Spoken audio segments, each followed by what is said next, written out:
Welcome. आज का ये विश्लेषण कोई आम एस्ट्रोलॉजी रीडिंग नहीं है, बल्कि ये एक हाई लेवल स्ट्रेटेजिक ब्रीफिंग है। खासकर उन महत्वाकांक्षी स्कॉर्पियो यानी वृश्चिक राशि वालों के लिए जो जून 2026 को अपने करियर के लिए एक गेम चेंजर बनाना चाहते हैं। हम बात करेंगे कि इस महीने के प्लैनेटरी शिफ्ट्स को एक मार्केट फोर्स की तरह कैसे यूज किया जाए।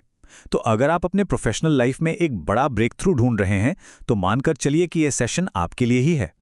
अब जरा सोचिए, क्या होगा अगर सिर्फ एक 30 दिन की विंडो आपके पूरे करियर का ग्राफ ही बदल दे। तो चलिए सीधे पॉइंट पर आते हैं।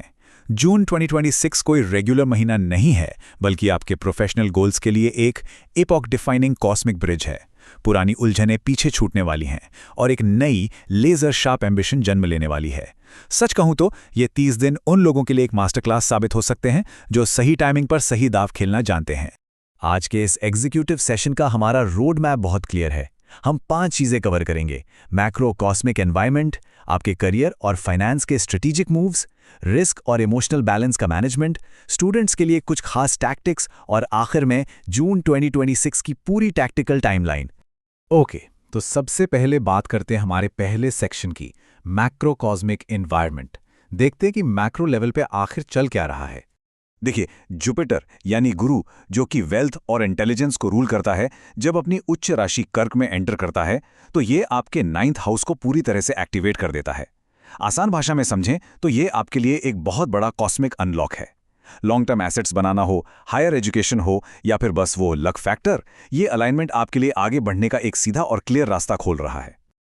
और ये ट्रांजिशन कितना बड़ा है, इसे ऐसे समझिए। 2 जून से पहले का टाइम कैसा था?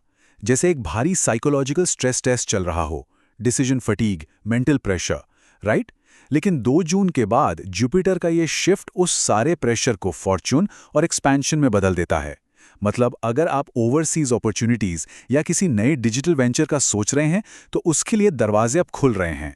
आगे बढ़ते हैं सेक्शन 2 पे, strategic career and finance moves. यहां हम इस एस्ट्रोलॉजी को आपके एम्बिशन के लिए प्रिडिक्टिव एनालिटिक्स की तरह यूज करेंगे। अब इस प्रोफेशनल मोमेंटम को देखिए। 21 जून तक मार्स यानी मंगल मेष राशि में रहेगा। इसका सीधा सा मतलब है रिलेंटलेस डिटर्मिनेशन और heavy workload. Pending task clear करने के लिए आपको बहुत तेज स्पीड और फोकस चाहिए होगा। सच कहूं तो ये आराम करने का नहीं, बल्कि अपनी पूरी एनर्जी काम में झोंक देने का टाइम है। लेकिन यहां एक बहुत ही क्रिटिकल पिवट है जिस पर आपको ध्यान देना है। अर्ली जून में सन टॉरस में है, जो टीम वर्क और पार्टनरशिप्स के लिए बेहतरीन है। पर जैसे ही महीना आगे बढ़ता है और सन जेमिनी में जाता है, आपकी स्ट्रैटेजी बदल जानी चाहिए। मरकरी भी जेमिनी में है, तो अब आपका पूरा focus deep research, investment analysis और फ्यूचर प्लानिंग पर होना चाहिए। ये टाइम कॉन्फिडेंशियल स्ट्रैटेजीज बनाने का है, ना कि शोर मचाने का। वेल्थ तो बढ़ेगी, लेकिन एक बहुत गहरी बात याद रखिएगा। जीवन अक्सर मॉनसून के बाद एक नदी की तरह खुलना शुरू हो जाता है। जब चीजें अच्छी होने लगती हैं तो बहाव तेज होता है। इसलिए एक बात का खास ध्यान रखें, जब नेगोशिएशंस चल रहे हों या डील हो रही हो, तो अपने कॉन्फिडेंस को ओवर कॉन्फिडेंस या ईगो में ना बदलने दें। ग्राउंडेड रहना बहुत जरूरी है। अब आते हैं सेक्शन 3 पर, managing risk and emotional balance. High stake environment में स्ट्रेस आना लाजमी है, तो इससे टैकल कैसे करें? जब काम का प्रेशर कुकर सीटी मारता है तो उसका सीधा असर पर्सनल और प्रोफेशनल पार्टनरशिप्स पर पड़ता है। रिश्तों में इस मर्जर एंड एक्विजिशन वाले फेज को हैंडल करना आसान नहीं है। इसके लिए आपको बेइंतहा धैर्य, एक दूसरे पर गहरा ट्रस्ट और इमोशनल ट्रांसपेरेंसी चाहिए होगी। ईगो क्लैश से कुछ हासिल नहीं होने वाला। इसीलिए कुछ रिस्क मिटिगेशन प्रोटोकॉल्स फॉलो करना मस्ट है। इसे अपना डैमेज कंट्रोल मैनुअल समझिए। ईगो ड्रिवन लड़ाइयों से बचें।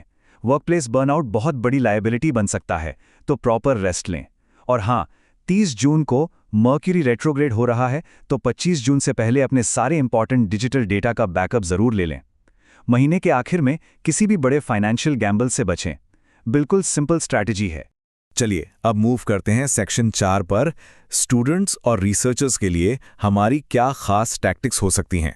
अगर आप एकेडमिक्स में हैं या कोई कॉम्पिटिटिव एग्जाम दे रहे हैं, तो ये कॉस्मिक अलाइनमेंट आपको एक रेजर शार्प एज दे सकता है। जेमिनाई में मर्करी आपकी एनालिटिकल पावर को एकदम पीक पर ले जाता है। साइकोलॉजी, मेडिसिन या फाइनेंस वालों के लिए ये गोल्डन टाइम है। खासकर 15 जून के बाद उन टफ सब्जेक्ट्स पर फोकस करना शुरू करें जो पहले सिर के ऊपर से जाते थे, क्योंकि अब आपकी कंसंट्रेशन पावर कमाल की होगी।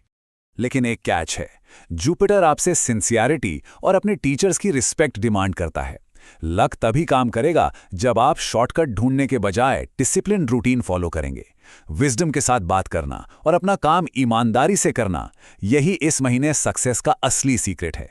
Maturity is the key here.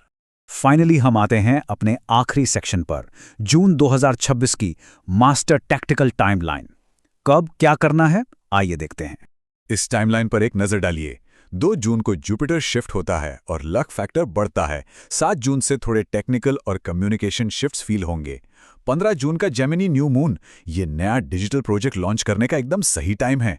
21 जून को मंगल शिफ्ट होगा तो वर्क पार्टनरशिप्स में थोड़ी टेंशन आ सकती है। और फिर 30 जून का मर्करी रेट्रोग्रेड, जो हमें वार्न करता है कि अब पॉज लें और हर चीज को सावधानी से रिव्यू करें। अब इस हाई प्रेशर को संभालने के लिए कुछ स्पिरिचुअल रेमेडीज भी हैं, पर इन्हें आप कोई अंधविश्वास मत समझिए। ये आपकी एलीट माइंडफुलनेस हैबिट्स हैं।